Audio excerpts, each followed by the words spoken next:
Hello everyone, my name is Disney Miss Lizzie, and welcome to this breakdown video of Doctor Who, following the recent announcement that Russell T Davies and Bad Wolf Studios are no longer involved with Doctor Who, including the 2026 Christmas special, which has since been cancelled, leaving fans to speculate on that Billie Piper cliffhanger. So, with no production studio to help, what does this mean for the future of Doctor Who? And when did it all start to go wrong? Before we head to the present, let's travel all the way back to 2005, when a video sharing website called YouTube was launched, music lovers could get their hands on the iPod Nano and Shuffle, and a sci-fi cult classic was about to be relaunched after a 16-year hiatus. The Ninth Doctor had been cast, with Christopher Eccleston taking over from Paul McGann, with former teen pop star Billie Piper playing the Doctor's companion, Rose Tyler. After a vigorous advertising campaign, the first episode, Rose, launched on Saturday the 26th of March and was watched by over 10 million viewers. The new era of Doctor Who was going off to a strong start. Then disaster struck, as the BBC made a shock announcement that Christopher Eccleston would be departing at the end of Series 1, breaking the news just days after the broadcast of Rose. With such a fantastic start to the series, could this be a premature end for the Doctor? Step forward relatively unknown actor David Tennant to take over the helm of the Tardis, and by 2006, Doctor Who's future was saved as it swept the boards, winning not only millions of viewers in the ratings war, I love you, but also countless awards. The Doctor seemed unstoppable, with a stream of high-profile special guest stars and hit writers wanting a place at the TARDIS. But after 3 trailblazing series, David Tennant announced that he would be stepping away from the role at the end of 2009, alongside showrunner Russell T Davies. History seemed to be repeating itself, with questions of the Doctor's future swarming around. Who could replace the popular David Tennant? Is this the end of the Doctor? Then came another somewhat unknown actor, Matt Smith, to take on the role of the 11th, with acclaimed Doctor Who writer Stephen Moffatt replacing Russell T Davies. Like Tennant, Smith proved to be a huge hit amongst fans, even making a surprise visit to Glastonbury in 2010. Now, whilst I adore the 11th Doctor, I feel that this was the start of the supposed downfall of Doctor Who during Matt Smith's second series all the way back in 2011. As a writer, Stephen Moffatt was revered as the clever Doctor Who writer, delivering hits like The Empty Child and Blink. And with that reputation comes the pressure of keeping story arcs and plot devices at that same peak level. The episodes had to be cleverer, scarier, and superior than the last, which is what all media productions do, but when it's at that top level that Stephen Moffatt was renowned for, it leaves very little time and space, if you'll pardon the pun, for the audience and the programme to breathe. Episodes like The Aliens of London or even Love and Monsters are weak in comparison to hits like Doomsday or The Pandorica Opens, but they allow the audience to have fun, for the writers to spark some light-hearted stories and to bring back or create monsters that aren't scary but still keep you engaged in the story. I often look back on the lighter episodes fondly and am more inclined to watch them than maybe some of the more serious and gripping episodes from Series 6. But other than keeping up with past storylines and plot devices, there was also the need to keep chasing audience numbers as the show tried to lure and keep the original but now older fan base, an audience that Doctor Who was never really intended for. Characters with strong, complicated but extraordinary storylines fell flat and unrewarding, such as Clara's Impossible Girl story or the arrival of Danny Pink, a recurring character who was killed off just after one series. The need for the older demographic continued into Chris Chibnall's run as showrunner, but I'm jumping ahead here. We'll get back to Chibnall's series in a bit. The 12th Doctor, which was to be Stephen Moffat's final Doctor as showrunner, introduced us to the oldest regeneration of New Who so far, with Peter Capaldi now stepping into the Tardis. Capaldi's Doctor was grumpier and more mysterious than the two previous incarnations, which I felt made his Doctor harder to warm up to, especially when Eleven made a reassuring phone call to Clara, asking her to trust the newly formed Doctor. For me, this scene robbed the new Doctor of gaining the audience's trust. When Matt Smith appeared, the absence of Eleven was felt even more so. It was only during Peter Capaldi's final series that he really felt like the Doctor to me. Capaldi's series was also around the time that ratings began to fall, dropping from an average of 8 million viewers per week to just between 5 to 6 million. The episode, The Eaters of Light, only gained an audience share of 4.73 million, the lowest number since the series' return 10 years earlier. It was clear that the Doctor needed a shake-up. Enter new showrunner Chris Chibnall and 13th Doctor Jodie Whittaker. For the first time ever, the role of the Doctor would be played by a woman, with the Doctor being joined by multiple companions rather than just a single but loyal assistant. The new series would also showcase superior filming styles and special effects, leaving behind some of the more cozier effects from Series 1. The decline of Doctor Who is often placed on the shoulders of Chris Chibnall and Jodie Whittaker due to poor storylines, even lower ratings, and for being too woke. But the numbers for that argument don't necessarily stand. For example, Jodie Whittaker's first episode, The Woman Who Fell to Earth, gained a ratings figure of 10.96 million, higher than any Doctor Who debut so far, even beating David Tennant's return in The Power of the Doctor and The Star Beast, which both gained a viewership between 5 to 6 million. During Jodie's reign as the 13th Doctor, her series gained viewership of around 5 million. Yes, it was lower than before, but not by much. Christopher Eccleston's lowest viewed episode was The Doctor Dances, which was watched by 6.86 million, an episode that is often hailed as one of the all-time greats. As for the quality of the stories, well, yes, they did decline, and admittedly, I am not the biggest fan of either The Timeless Child or The Fugitive Doctor. To me, they felt like shoehorned scenarios that were absent of a clear beginning, end, or need. They also gave the Doctor too much status. No longer were they the rebel Time Lord causing mischief in the background, but they were now thrown into the centre of the Time Lord's universe and creation. You see it a lot in other productions like Sherlock and Good Omens.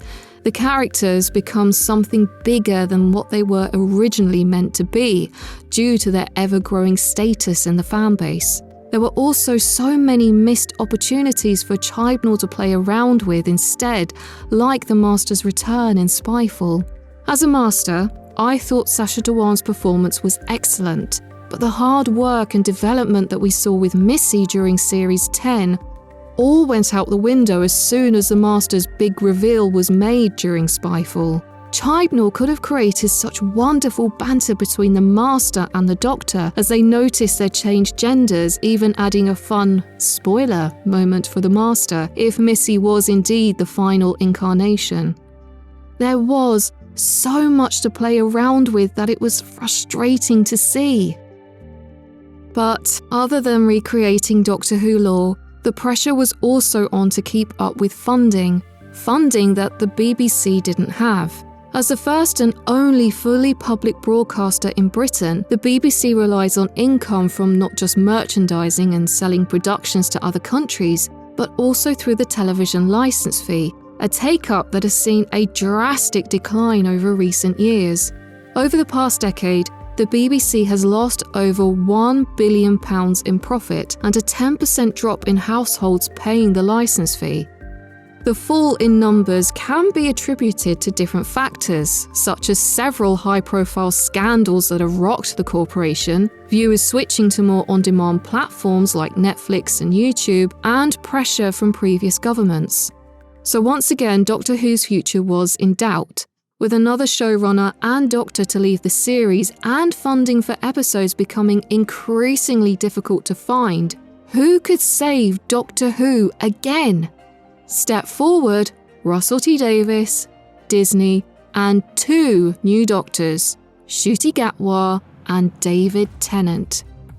The announcement of Russell T Davies, the saviour of Doctor Who, was exciting enough, but to bring back fan favourite David Tennant as the 14th Doctor instead of just 10 sent the fan base into overdrive. While sex education star Ncuti Gatwa was cast as the 15th Doctor, promising to deliver a new age of Who and the Whoniverse, all thanks to the financial input from Disney. After testing the market for an independent production company to work with, the BBC struck a deal with Disney for $220 million. The deal would see the BBC maintaining rights to Doctor Who and to screen the latest seasons in the UK, whilst Disney would fund the episodes and distribute them outside the UK via Disney+, ending former partnerships with different broadcasters in New Zealand, Australia and North America. Disney's aim for Doctor Who was to create another sci-fi outlet, one that would sit alongside the Marvel Universe. The only problem is that Doctor Who is not Marvel. When it comes to sci-fi productions, America has always been ahead of the UK. Star Trek and The Twilight Zone were some of the very first sci-fi programs to hit the screens, boasting a sleek, cool and sexy look. British sci-fi productions? Not so much. Known for wobbly sets and quintessentially eccentric British characters like the original Doctors, they were very different from Marvel's Star Trek, who target a similar fan base as Doctor Who. Income from these franchises are also vastly different.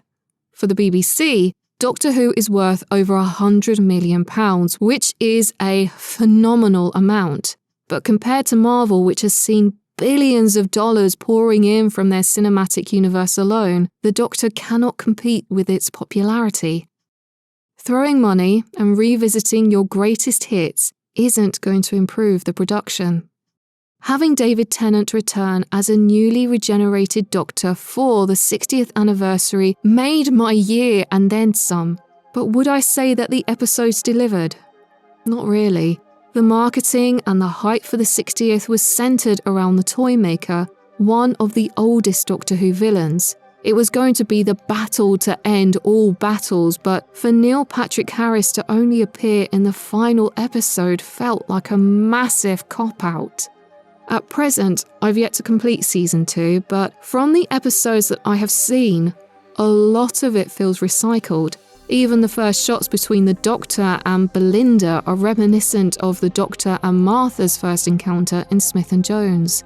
There were very few original ideas coming through, making it more noticeable that either Russell T Davies was running out of original plot points, or the producers at Disney wanted the show to return to its former glory days by having David Tennant and Catherine Tate and using formats and structures that audiences were already known to love and adore, and by recycling elements from those former years, instead of feeling excitement for the next episode or anticipation, the stories, twists and cliffhangers all fell flat and were wasted. Take the reveal of Ruby's birth mom. Just like Clara, Ruby's mother felt like another impossible girl. Who was this mysterious woman leaving her baby on the steps of a church on Christmas Eve? What was her identity? And what was she pointing out? For weeks, it felt like something incredible was building up, and while I did appreciate the reveal of Ruby's mom being a scared and vulnerable 15-year-old, the build-up was far too intense for her to turn out to be a normal human. Why dress her in something mysterious and present her in an almost sinister way if you aren't going to pay that off with something spectacular? There could have been better ways to introduce Ruby's mum. like showing her hands cradling Ruby before she left her baby by the church, hearing Ruby's mum leaving her daughter in the snow before fleeing after a voice calls out in the night or a random alien noise scares her away. You still create some mystery behind this woman, but it isn't so built up that you're waiting for this exceptional reveal to occur, only to feel like you've been cheated. The visuals also didn't represent a vulnerable-looking teenager either, but an older woman. The audience were being completely misled through a combination of bad visuals, storytelling, and far too many red herrings.